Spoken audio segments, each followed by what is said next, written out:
motherfucker! Oh my lord. Hey everyone, it's Shell, and I'm back with another bag of bullshit. Today I have before me one of many Lord of the Rings that I have written over the years. I started becoming interested in Lord of the Rings when the first movie came out, and I was very obsessed. Very obsessed. I think I saw each of the films like as they came out in the movies. I think that I saw each of them about 5 to 6 times in the cinemas. And then also went to like movie marathons as the other movies came out. And I think I might have even gone to a movie marathon where they had all of the extended editions playing at some point as well.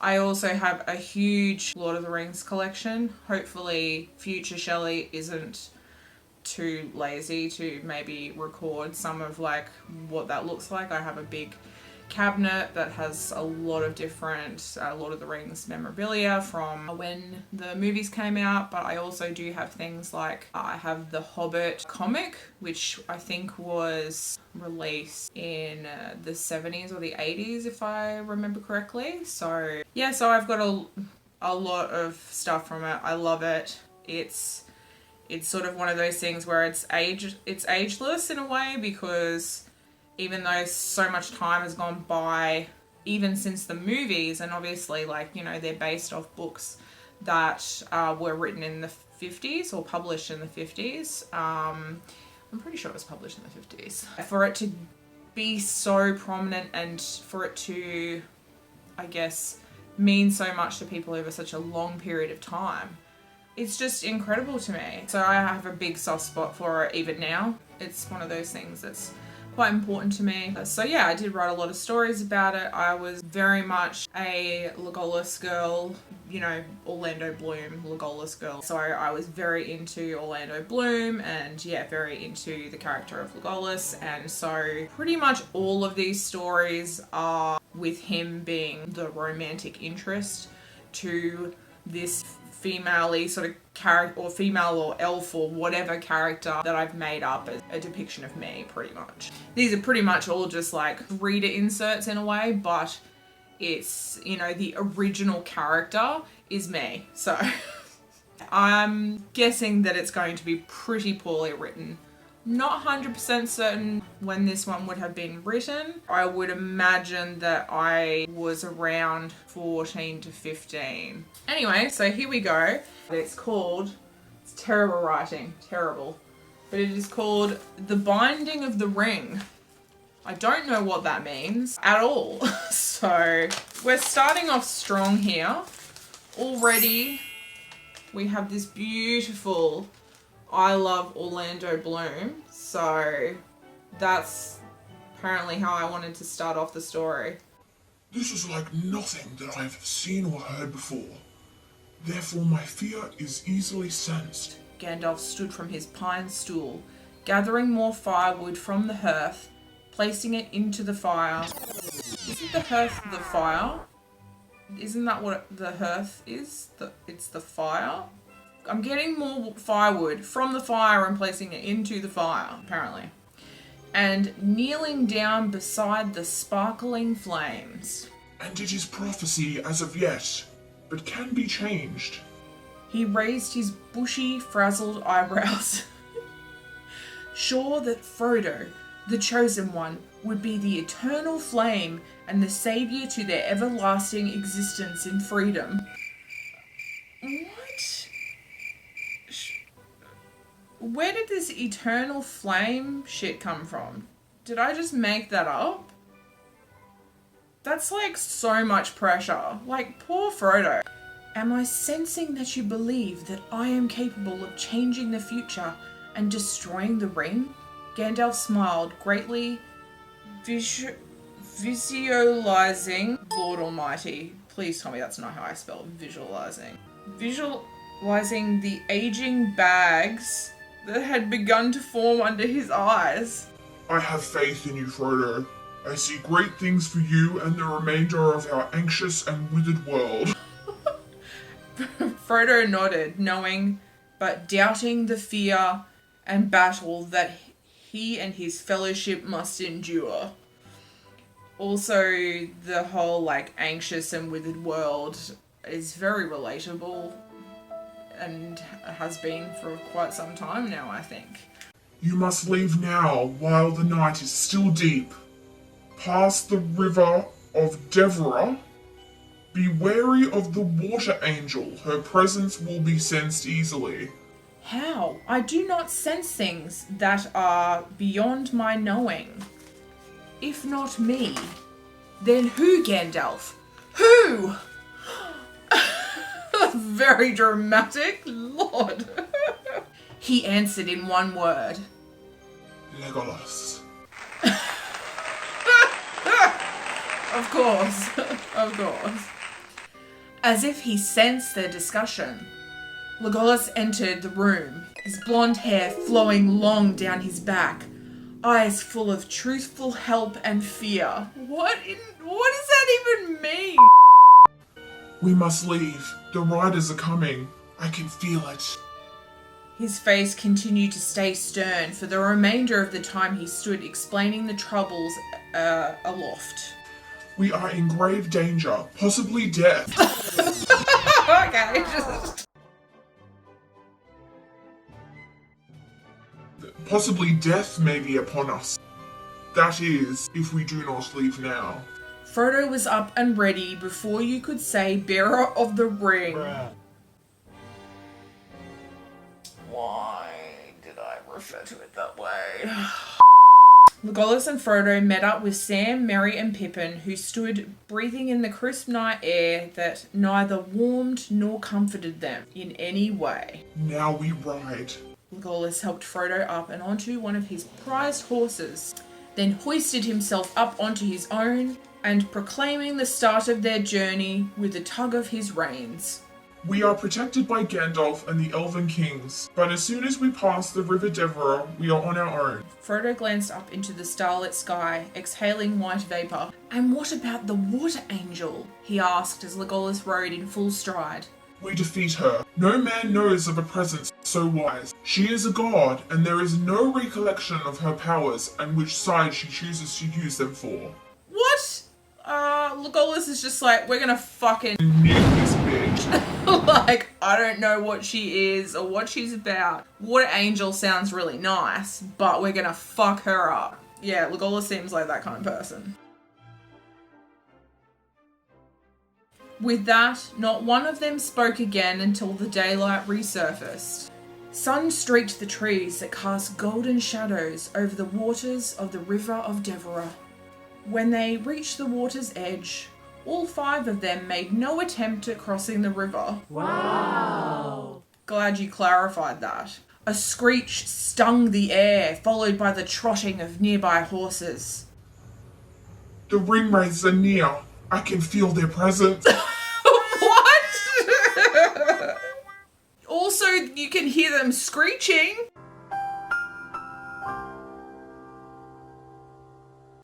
Legolas listened to the whinnying of their deathly horses being carried on the wind, the things that only he could hear.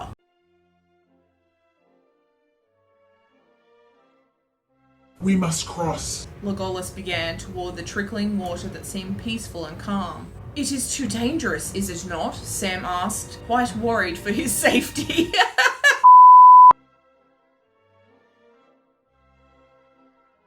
We have no choice, Frodo explained, following Legolas into the crystal clear waters. All followed, and surprisingly crossed with no sign of the Water Angel. The ringwraiths who had been heard were now at the water's edge, splashing into the water and advancing on the remaining fellowship.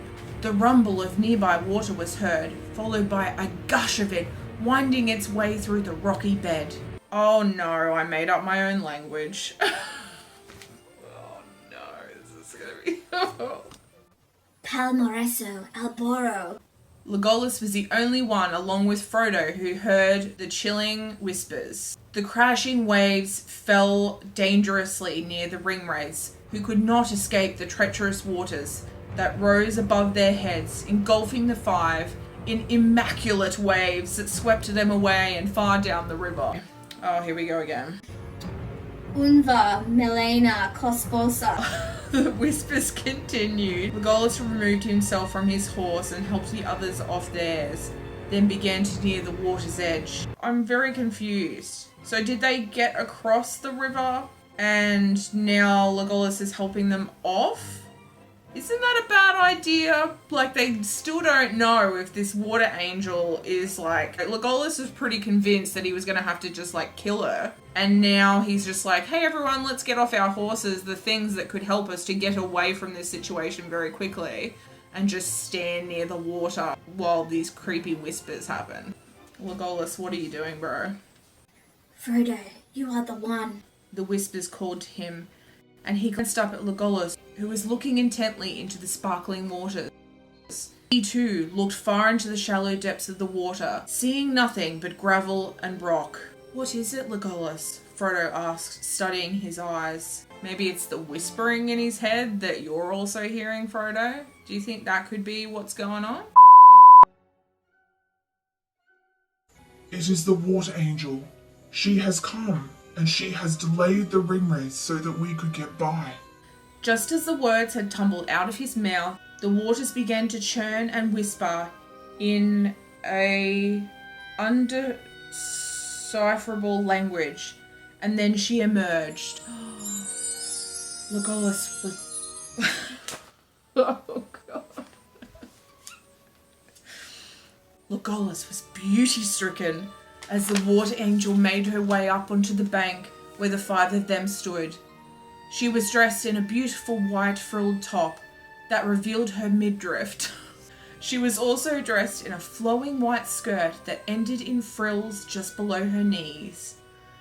Her deep brown hair was pulled up and braided all the way down her back. Frodo, you are in much danger, but I have been sent to protect you.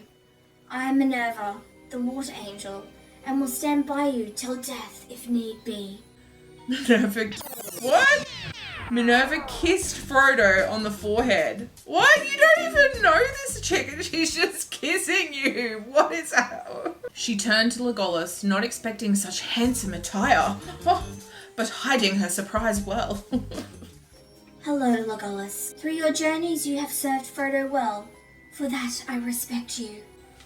Legolas bowed his head, and Minerva smiled at him when he rose. I am at your service, milady.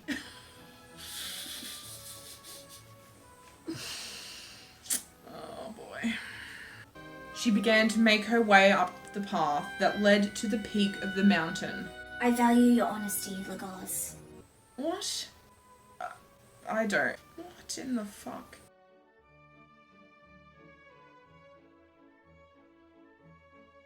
She turned and gave him a sweet smile, her eyes filled with hidden desire.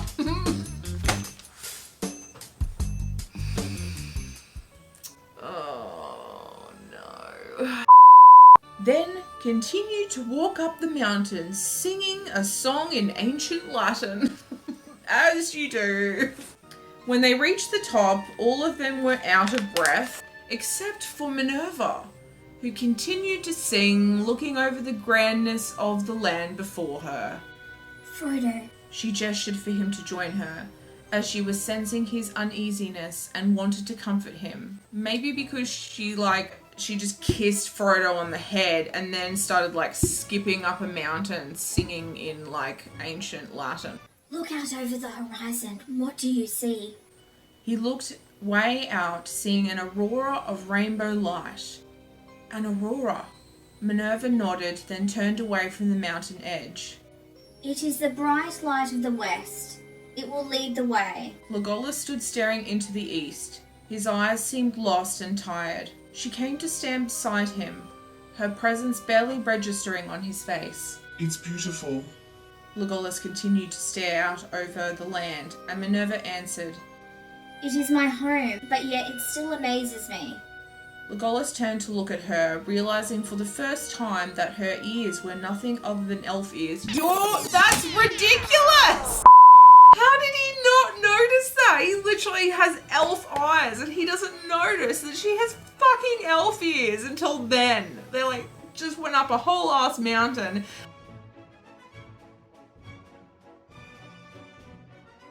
Also, where the fuck are we? Are we even in Middle Earth? Because it doesn't sound like it. Like, it sounds like I just made some shit up. But why is a good question in general. I don't have answers. I was not aware until now that you are of elf blood. She stared deep into his eyes and nodded. My father is evil. He is the Dark Lord Sauron. Her father is Sauron. Her father is Sauron. Okay. Right. Okay. Yep. She's just a fucking water angel and her dad is Sauron. Of course I would write this. He is not an elf, but my mother, Avora, was. He tried many times to kill me, but has barely failed. If he shall rise again, I want to be the one to kill him and to end this overly long war. Legolas seemed immensely shocked of this news, and he stepped away from Minerva, revealing fear-stricken eyes. I will not harm your fellowship, for that you can be sure. A look of trust flashed across Legolas' face. You are an elf. You are the one who is supposed to feel this shit and go, this ain't right. And you're just like, yeah, whatever, I trust her. She's pretty and I can see her midriff, so whatever. Do you know of the prophecy of the darkness? Legolas asked, sitting down on the cement-based bricks. Cement? No! Very well. It is said to have been the only way of destroying the ring, along with the burning of it in fires of Dark Mountain. Legolas continued to stare out at the trees and shrubs down below in full bloom. Bloom. There are some things that you do not understand. I am no different of you or Frodo. Even Sam, Pippin and Merry are no different to I. Do not think of me as a god. I would rather be a mortal than to be this water god. This water angel that forever must satisfy masters. My one and only wish is to be normal. Oh no. Is this one of those like, I'm a fucking weirdo thing again? In case you haven't noticed, I'm weird. I'm a weirdo. I don't fit in, and I don't want to fit in. I just want to be normal. Her eyes reflected much pain and sorrow, and Legolas understood of the burdens that she must accept willfully in order to serve her masters. If your mother had had you with another elf, but with your father being Sauron, it is much different. No shit! No shit! You'd just be an elf like Legolas. If your mother had just not fucked Sauron, you'd be okay. Like, no shit!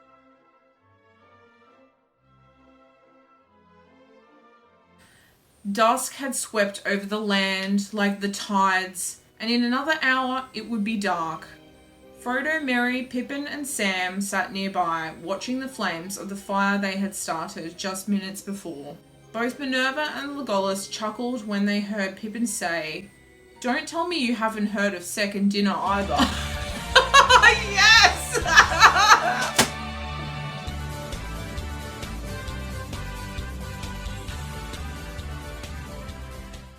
Pippin got a raised eyebrow from Frodo, who began to laugh uncontrollably.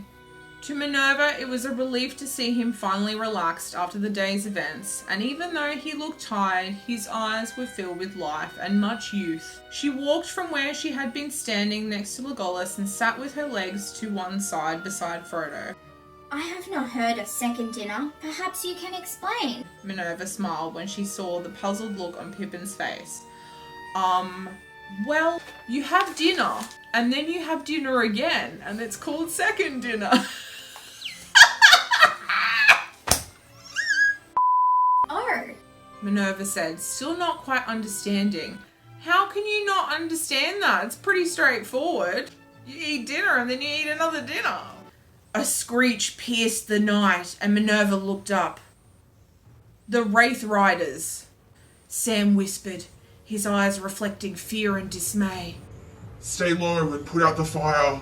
Legolas instructed, grabbing his bow and removing an arrow from its holder.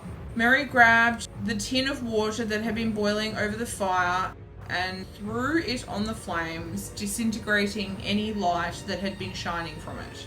Minerva could just see the cloaked figures of the riders squinting into her eyesight. Her hair turned to water, followed by her head and the rest of her body. So now she's just like water. She's a water apparition. They struck swiftly, and although Legolas's arrow shots were fast, they were not fast enough. He could not keep knocking them back for long. The puddle of water that Minerva had become began to rise and swirl until she rose into a furious water funnel that swept up the Wraith Riders and threw them over the cliff. The spout spun halfway down the cliff, then stopped and turned slowly back into Minerva, who clung onto the cliff edge, weak and panting. Why would she have gone halfway down the cliff edge and then turn back? That is the stupidest thing I've ever heard. Aching, sloth-like, she began to climb, and after a while of Merry, Pippin and Sam's calls and helpful gestures, Minerva was at the top. Legolas grabbed her bleeding, shaking hands and pulled her over the side of the cliff, gently helping her to her feet. We must leave. Minerva said, trying desperately to catch her breath. We shall ride by horseback until we reach the walls of protection in the far west, then we wait till morning. Minerva nodded in agreement with Legolas, and they all boarded their horses. You shall ride with me, for you are weak. With that, Legolas gently helped Minerva to climb atop his horse, then he added sternly, Hold on to me, for I fear my horse may sense you as a stranger and try to throw you off. Sounds like you just want her to touch you. Although Legolas was unaware of it, Minerva smiled weakly and wrapped her arms around his waist. With that, they rode from the hilltop and made their way frantically down the steep mountain. Minerva was lacking in strength from not only the attack but the long and painful climb that had followed. She actually didn't need to do if she'd just not, continued to be a water funnel down the side of a cliff. And she was edging on unconsciousness. Her thoughts began to disintegrate, causing her bearings to disappear. She laid her head gently against Legolas' strong back. He sensed her frail condition and half turned to ask, Are you still among us? Minerva raised her head slightly, just enough so that he could hear her soft words. Barely. Legolas pulled the reins tighter in his hands and answered, Soon you shall rest. Soon. After about just over an hour, and the Fellowship had reached the walls of protection. By that time, Minerva was in a deep unconsciousness, and Legolas had only barely kept her from toppling from his horse. They all dismounted their horses. Legolas lifted Minerva on his way down. We must find a place for Minerva to rest. She is by far too weak to fight for us as of yet, and will need some time before she is fully recovered. Legolas told them as they made their way into one of the many towers that branched into the everlasting wall. When they found a suitable room, they lay Minerva down on one of the 6 beds that lay scattered around the room. There were no bedclothes, and so instead Frodo removed his cloak and pulled it over Minerva, then returning the kiss that she had given him just that afternoon. Yeah, this is sounding like Minerva and Frodo are gonna have a thing. It's very confusing. I will stay on watch while you sleep. I cannot risk another attack after what has happened. Legolas explained. They all nodded. Frodo gave Minerva one last kiss. Why? What's with the kissing? Frodo, are you okay? Do you need some alone time? And lay upon his bed, almost instantly falling asleep. The others were not long after. When Legolas arose, he sat up swiftly and saw Minerva sitting beside the door, reading one of Frodo's books that Legolas had been reading before Minerva had sent him to bed to rest. She was humming softly, her sweet voice carrying across the room. I see you are feeling better. Minerva looked up from her book, nodding and adding, Yes, and much thanks to your aid, for it was greatly needed. Legolas got up and sat down beside her. He looked deep into her eyes and brushed a strand of loose hair off her face. It was a pleasure to assist you. He leaned in toward her face and kissed her softly on her smooth lips. You just met her! Legolas was filled with a sense of warmth that he had never come across before. That's probably an erection. He had been overwhelmed with it since he had first seen her. That's a very long erection. That's problematic. Since he had first seen her emerge from the river just a day before. They pulled apart slightly just so that Legolas could see Minerva's brown eyes full of beauty and the desire that had been there hours before. They kissed again and again, lingering longer and getting ever so passionate with each breath. No! This is turning into Mills and Boon very quickly.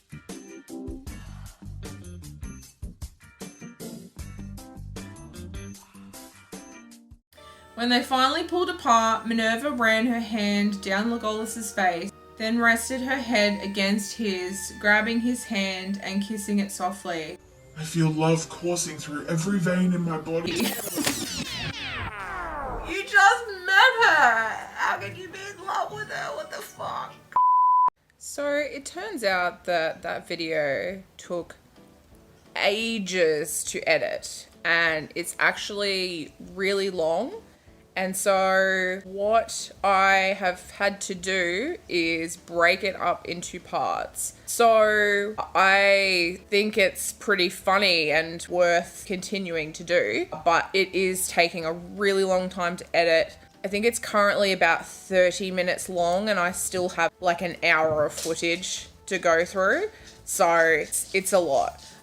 So I'm going to just post this first part and then see what the response is and then go from there. So comment, like the video, share it, all that sort of stuff that lets me know that you want to see more of this insanity. Please ignore my hair too. Thank you. Goodbye.